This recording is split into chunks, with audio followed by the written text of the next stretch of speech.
Kesultanan Utsmaniyah dikenal sebagai salah satu daulah Islam yang terbesar.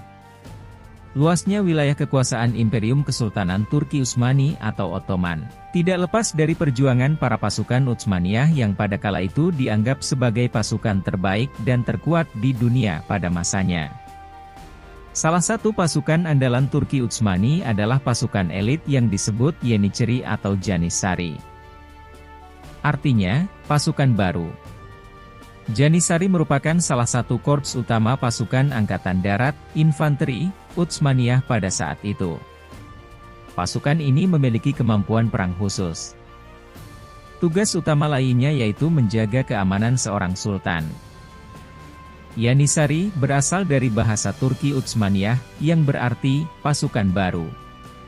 Merupakan salah satu unit infanteri elit atau utama, yang dibentuk Kesatuan Militer Kesultanan Utsmani. Pasukan Janissary adalah pasukan khusus dan modern pertama kali di Eropa. Nama Janissary diberikan oleh seorang ulama muslim pada yang bernama Haji Baktasi. Ide pembentukan unit Janissary muncul saat Sultan ketiga Turki Utsmani, Sultan Murad I yang berkuasa pada tahun 1326 sampai 1389 Masehi.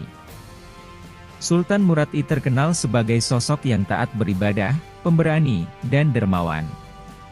Sultan menerapkan sebuah sistem rekrutmen pasukan yang dinilai kontroversial, namun cukup brilian. Sultan melakukan devshirme atau merekrut calon tentara potensial dari remaja lelaki Kristen di daerah penaklukan Ottoman sekitar wilayah Balkan. Latar belakang Sultan Murad I merekrut pasukan dengan cara tersebut karena rapuhnya kekuatan militer tentara Utsmaniyah pada saat itu. Maklum saja, pasukan Turki kala itu berasal dari berbagai suku taklukan. Minimnya pendidikan militer membuat kesetiaan mereka masih kuat kepada para pemimpin suku masing-masing. Sedangkan di sisi lain, para pemimpin mereka seringkali melakukan pemberontakan terhadap Sultan.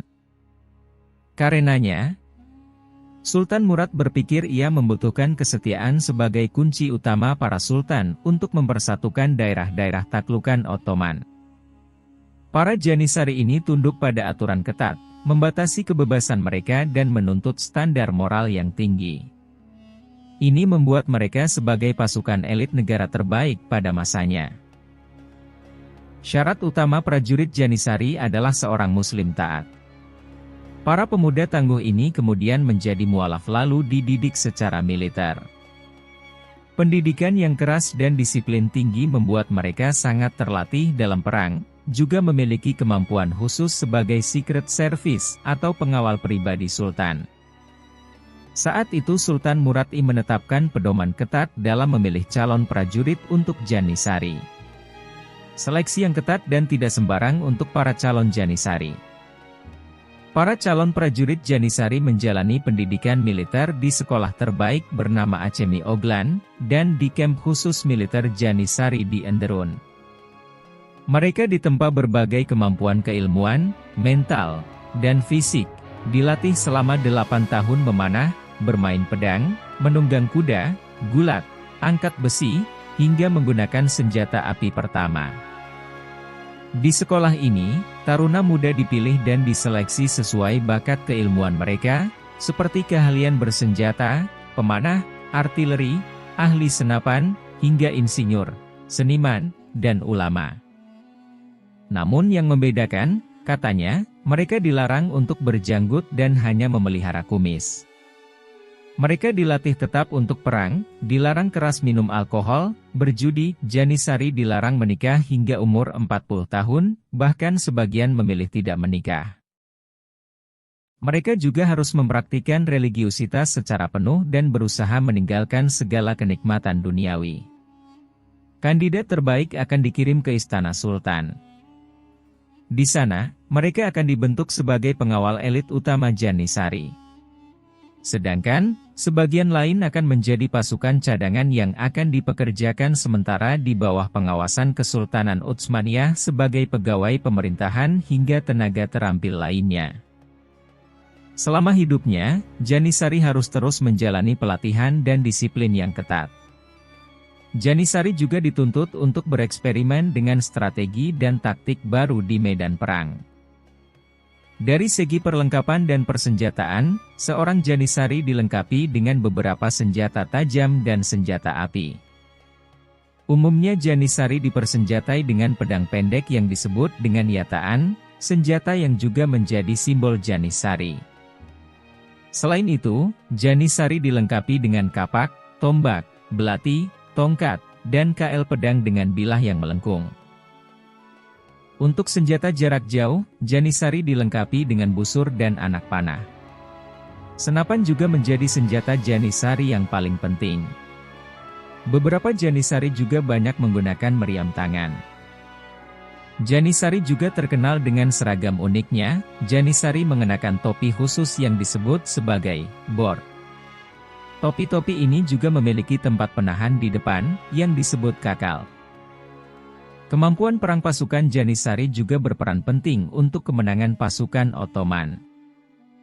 Salah satunya adalah dalam perang penaklukan kota Konstantinopel pada tahun 1453 Masehi oleh Sultan Mehmed II, atau Fatih Sultan Mehmed menjadi salah satu pencapaian terbesar dalam sejarah Kesultanan Ottoman.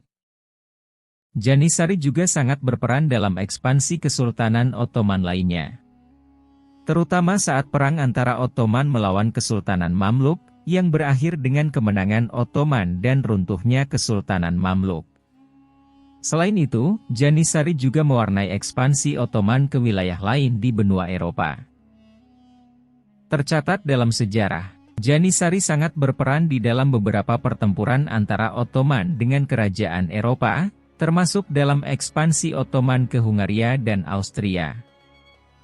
Dengan kekuatan dan prestise yang semakin dominan, pada abad ke-17 Janisari mulai melakukan tindakan yang mengarah kepada pemberontakan dan perlawanan terhadap otoritas sultan dan istana. Aturan-aturan yang sebelumnya mengekang dan membentuk Janisari, satu persatu mulai dihilangkan.